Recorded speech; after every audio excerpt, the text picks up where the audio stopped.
Sandeep Maheshwari sir, कुछ कहना था आपसे। आप जहाँ पे भी ध्यान लगाओगे ना, वहाँ पे कुछ दिखेगा, कुछ एक्स्ट्रा ऑर्डिनरी कुछ दिखेगा। हमें लगता है कि वो सच है, लेकिन ऐसा भी तो हो सकता है ना कि वो सच नहीं है।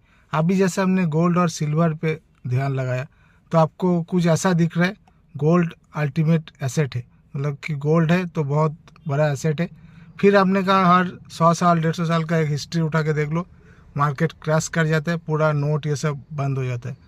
तो यहीं से मेरा कहना है, ये जो गोल्ड को आप बोल रहे हो कि गोल्ड है बहुत बड़ा एसेट, तो गोल्ड को वैल्यू, मतलब गोल्ड को जो हम लोग वैल्यूएबल समझते हैं, ये वैल्यू, गोल्ड का वैल्यू किसके वजह से है? ये कागज़ का टुकड़ा जो आप बोल रहे हो बंद हो जाएगा, जिसको हम लोग पैसे कह रहे हैं, रुपीज़ कह रहे हैं, तो इसी का वजह से ही ना उसका वैल्यू है। जैसे एक भरी का कभी 50,000 हुआ करता था, कभी 1 लाख, कभी 1.5 लाख, तो उसका वैल्यू कैसे बढ़ रहे? गोल्ड का जो वैल्यू बढ़ रहे ये कागज़ का टुकड़ा से ही ना बढ़ रहे।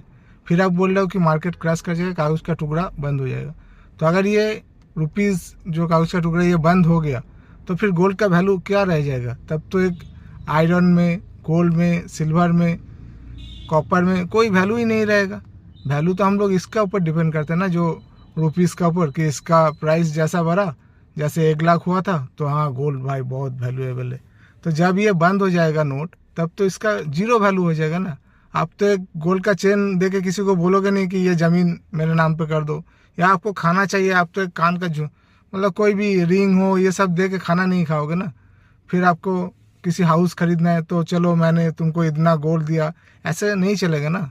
फिर गोल्ड का सिक्का बनेगा, वो सिक्का से काम चलेगा, ऐसे भी दुनिया और चलने वाले नहीं है। फिर से कुछ नया सिस्टम बनेगा, नया नोट बनेगा, ऐसे ही दुनिया, मतलब जैसे लोगों ने आदत बना दिया दुनिया को चलाने का, ऐसे ही चलेगा।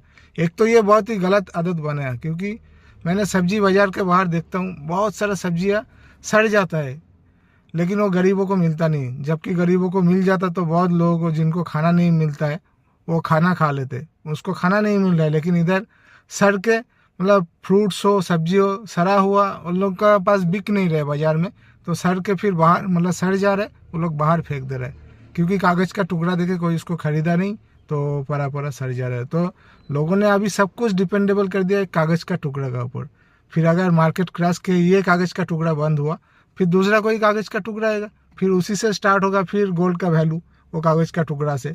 ऐसे गोल्ड दे के अभी ना कोई तो कोई ज़मीन खरीदेगा, ना तो कोई खाना खाएगा, ना तो कोई, गोल्ड दे के कुछ भी नहीं होने वाला है। जो भी होने वाला है वो कागज़ का टुकड़ा दे के ही होगा, और उसी से ही फिर से वैल्यू स्टार्ट होगा।